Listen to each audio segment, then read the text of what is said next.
আমাদের সবার ছোটবেলার প্রিয় এই টম এন্ড জেরি কার্টুন তো নিশ্চয়ই দেখেছেন। তবে এই কার্টুনের লাস্ট এপিসোড মানে শেষ পর্বে কি হয়েছিল সেটা কি জানেন? এটা জানলে আপনি অনেক বেশি ইমোশনাল হয়ে যাবেন।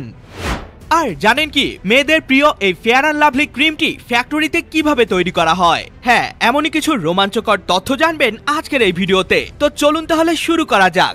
নাম্বার 1, বন্ধুরা ছোটবেলায় এই টম এন্ড জেরি কার্টুন দেখেনি এমন মানুষ হয়তো খুব কমই পাওয়া যাবে। আর এই কার্টুনটা সবার কাছেই অনেক মজার এবং পছন্দের একটা কার্টুন ছিল। এই কার্টুনের প্রথম এপিসোড 1940 সালে লঞ্চ করা হয়। তবে শুরুর দিকে কার্টুনটি মানুষের কাছে খুব বেশি জনপ্রিয় ছিল না, আর এপিসোডগুলো অত বেশি ইন্টারেস্টিং ছিল না। কিন্তু ধীরে ধীরে কার্টুনটির ক্যারেক্টার এবং এপিসোডগুলো অনেক বেশি ইন্টারেস্টিং এবং জনপ্রিয় হয়ে ওঠে।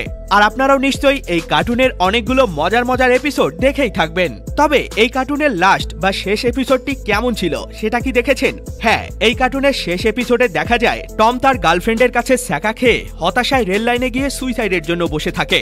অন্যদিকে জেরিরও একই অবস্থা। জেরিও তার গার্লফ্রেন্ডকে অন্য কারোর সাথে দেখে এবং সেও অনেক বেশি হতাশ হয়ে যায় এবং টমের মতো জেরিও রেল লাইনে সুইসাইড করতে যায় আর টমের পাশে গিয়ে বসে। নাম্বার 2, এই ছেলেগুলো এরকম লম্বা লম্বা লাঠির উপর কেন দাঁড়িয়ে আছে আর তারা লাঠির উপর এমন ব্যালেন্স কিভাবে করছে? আসলে এরা হলো ইথিওপিয়া দেশের বান্না টাইপ নামের এক ধরনের উপজাতি, যারা সম্পূর্ণ পশুপালনের উপর নির্ভর করে থাকে। গরু এবং ছাগল এদের ধন সম্পদের মূল উৎস।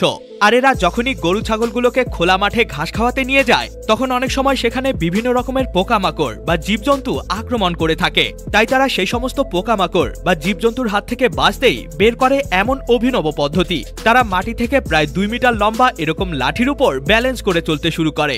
তবে শুরুর দিকে এমনটা করা কঠিন হলেও বর্তমানে ছোট থেকে বড় প্রায় প্রত্যেকেই এই পদ্ধতি ব্যবহার করে এবং এটা তাদের ট্রেডিশনের একটা গুরুত্বপূর্ণ অংশ হয়ে উঠেছে। নাম্বার 3, চাইনিজদের অদ্ভুত বুদ্ধি দেখুন। এটা এমন একটা প্লাস্টিক কভার যেটা জিহ্বার মধ্যে ব্যবহার করতে হয়, আর এটা জিহ্বার মধ্যে পড়লে আপনি যত সুস্বাদু অথবা বাজে খাবারই খান না কেন সেই খাবারের কোনো প্রকার টেস্ট পাবেন না। এখন তাহলে প্রশ্ন হলো, চাইনিজরা এই অদ্ভুত আইডিয়া কেন বের করলো আর এটার কাজটাই বা কি? আসলে অনেক সময় অনেকেই তেতো ঔষধ জাতীয় খাবার খেতে একেবারেই পছন্দ করে না, আর আমরা তো জানি বেশিরভাগ ঔষধই তিতা হয়ে থাকে। তো সেই সমস্যা সমাধানের জন্যই চাইনিজরা বের করেছে এই অদ্ভুত আইডিয়া। এই প্লাস্টিক কভারটি জিহ্বার মধ্যে পড়লে আপনি যত তিতা ওষুধই খান না কেন সেটা আপনার মুখে কোনোভাবেই তিতা লাগবে না, ফলে আপনি আরামসে ওষুধ খেতে পারবেন, যেটা সত্যি দারুণ একটা আইডিয়া। নাম্বার 4, এই জিনিসটা কোনো জাদুর থেকে কম কিছু নয়। হ্যাঁ, এবার MIT বিশ্ববিদ্যালয়ের গবেষকরা উদ্ভাবন করলো এমন একটি ম্যাজিক্যাল টেবিল যেটা কিনা নিজে নিজেই তার শেপ বা আকৃতি পরিবর্তন করতে পারে। জি হ্যাঁ, যেমনটা দেখতেই পাচ্ছেন, এই টেবিলের উপর আপনি যা কিছুই রাখবেন টেবিলটা তার আকৃতি অনুযায়ী শেপ তৈরি করবে এবং জিনিসটাকে আটকে রাখবে। শুধু তাই নয়, এটাকে আপনি আপনার হাতের সাহায্যেও ইচ্ছে মতো এভাবে কন্ট্রোল করতে পারবেন, যেটা সত্যি অনেক অ্যামেজিং একটা ব্যাপার। নাম্বার 5, এটা চীন দেশের এমন একটা ট্রেন যে ট্রেনের জানালা যাত্রীরা নিজেই পরিষ্কার করে। না, আবার ভাববেন না যে এমনটা করলে তাদেরকে টাকা দেয়া হয় কিংবা ফ্রিতেই টিকিট দেয়া হয়। আসলে এটা হলো চায়না দেশের একটা লাক্সারিয়াস ট্রেন যেটা চায়নার সাংহাই শহর থেকে তিব্বত শহরে যায়। তো সাংহাই থেকে তিব্বত যাওয়ার পথে এমন এমন সব প্রাকৃতিক দৃশ্য দেখা যায় যা একেবারেই অতুলনীয়, যেমনটা দেখতেই পাচ্ছেন। আর এই দৃশ্য সুন্দরভাবে উপভোগ করার জন্যই যাত্রীরা ট্রেনে ওঠার আগে তাদের সিটের পাশের জানালা ভালোভাবে ক্লিন করে নেয়, যাতে করে তারা একদম ক্লিয়ারলি এমন মনোরম দৃশ্য উপভোগ করতে পারে। Number 6, fair and lovely. এই ফেয়ার অ্যান্ড লাভলি মেয়েদের কাছে অনেক পছন্দের একটা ক্রিম। মেয়েরা মুখে আর কিছু ব্যবহার করুক আর না করুক, এই ফেয়ার অ্যান্ড লাভলি অবশ্যই তাদের পছন্দের শীর্ষে। তবে এই ফেয়ার অ্যান্ড লাভলি কি এমন ম্যাজিক্যাল জিনিস ব্যবহার করে প্রস্তুত করা হয়, চলুন সেটাই দেখে নেওয়া যাক। ফেয়ার অ্যান্ড লাভলি প্রস্তুত করার জন্য ব্যবহার করা হয় বেশ কয়েকটি উপাদান, যেমন mineral oil, glycerine, plain water বা বিশুদ্ধ পানি, স্টিয়ারিক অ্যাসিড, ভিটামিন বি এবং ভিটামিন ই।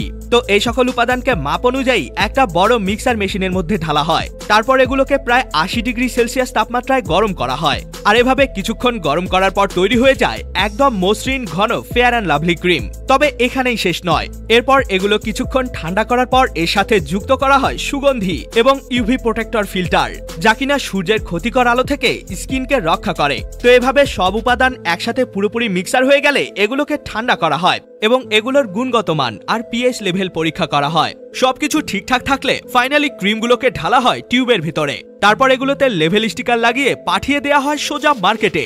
এরপর চলে আসে আপুদের হাতে। এ সকল তথ্যগুলো তো আপনি জেনেই গেলেন, কিন্তু আপনি কি জানেন এই সকল নামি দামি ব্র্যান্ডের পণ্যগুলো আমাদেরকে এমন ভাবে ধোঁকা দিচ্ছে যে যা জানলে আপনি আর কখনো এসব ব্র্যান্ডের পণ্য কিনতেই চাইবেন না। আর কিভাবে এই সাধারণ কুকুরটি হুন্ডাইয়ের মতো একটা বড় গাড়ি কোম্পানিতে সেলসম্যানের চাকরি পেল, এবং কেনই বা এদেশের মানুষের মৃত্যুর পর তাদের শরীরের অঙ্গ প্রত্যঙ্গগুলো সরকারকে দিয়ে দিতে হয়। ভিডিওটিকে এখনই দেখে নিন, এটিও কিন্তু অনেক অ্যামেজিং একটি ভিডিও। দেখা হবে অন্য কোনো ভিডিওতে, ততক্ষণ পর্যন্ত কিপ দ্য নলেজ।